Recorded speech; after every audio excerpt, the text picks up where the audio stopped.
Okey, kita jumpa video seterusnya. Okey, tadi kita buat pendaftaran macam mana nak buat akaun FOSIM, pendaftaran nak nak buka FOSIM.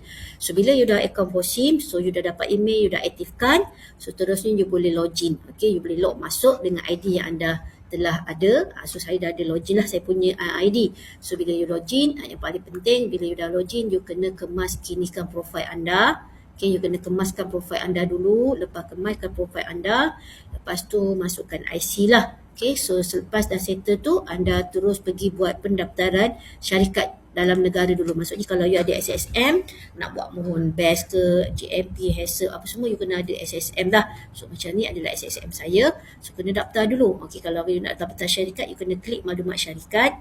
Masukkan detail, pilih syarikat anda kategori SSM. So syarikat Suruhanjaya Syarikat Malaysia. Masukkan nama pendaftaran, nama syarikat, alamat. Okay, lepas tu you masukkan ikutlah email, nombor telefon.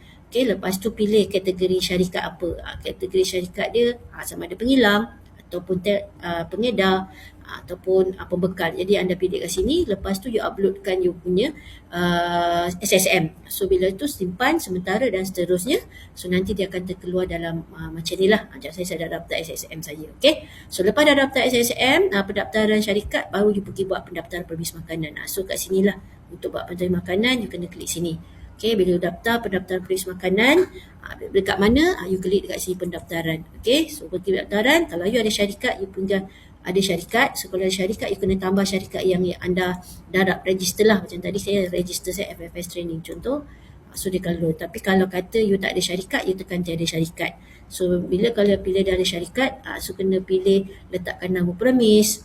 Okay, sama dia, kalau sama tekan je sama macam tu. Okay, so lepas tu kategori dikeluarkan oleh, kalau ada lesen PBT masukkan, dikeluarkan daripada Majlis Bandaraya mana. Kalau kata macam saya, Majlis Bandaraya Kuala Selangor, so tulis kat situ lah.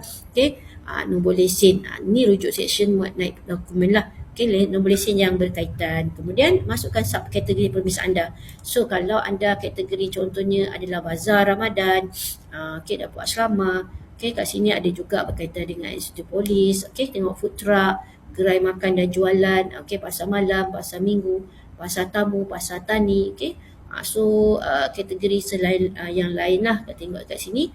Jadi apa kategori permis anda. Kemudian anda pilihlah, contoh saya nak buat, saya ada kategori kedai makan contoh kalau kata saya ambil kedai makan ataupun kantin sekolah, you test kantin sekolah. Okay, lepas tu you pilih you punya, kalau dia pilih kantin sekolah, automatik dia adalah kategori P3, permis makanan dimakan dan disedia, diproses, disimpan dan dihidang untuk jualan. Dia akan automatik keluar lah. Tapi kalau kata contoh saya nak buat kategori contoh saya nak buat supermarket, so dia akan jadi kategori PO, permis tidak rasmi. Katalah saya nak buat permis berkaitan dengan dia dah automatik dah sekarang. So dia ada kategori sini. Okay, P0 contohnya supermarket lah. P1 makan yang terlibat dalam penghilangan. Kalau penghilangan pilih P1.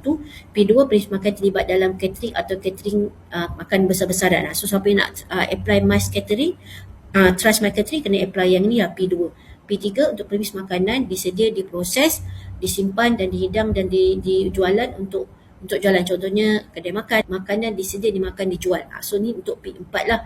Okay, kalau kata you pilih tadi, contoh saya kata saya pilih bazar Ramadan. Okay, bazar perayaan. Okay, macam kita nak raya ni kan, kita perasaan perayaan Aidilfitri contoh. Okay, so dia dah kategori PRISM. Okay, lepas tu masukkanlah apa dokumen yang diperlukan. Okay, sama ada lesen PBT atau salinan program jaminan keselamatan makanan. Contohnya ada BES ke, Trust My Catering ke, atau JMP atau HASA, you kena upload. Okay, saya try masuk, nanti ABC situ So seterusnya, so bila seterusnya dia akan ada masukkan nama pemilik permis, nombor identiti, alamat email, okay, pengesahan alamat email dan nombor telefon dan alamat surat menyurat lah. Okay, lepas tu simpan sementara. Seterusnya ada maklumat berkaitan. Okay, you masukkan dan lepas tu ada pengesahan lah. So you ikut je step yang ada di sini. Lepas you dah submit ni, nanti you akan dapat dekat list depan ni, contohnya akan keluar list macam ni. Anda print dekat klik dekat senarai tu, Lepas tu ada bahagian tindakan tu boleh print slip pendaftaran peringis makanan. Okey.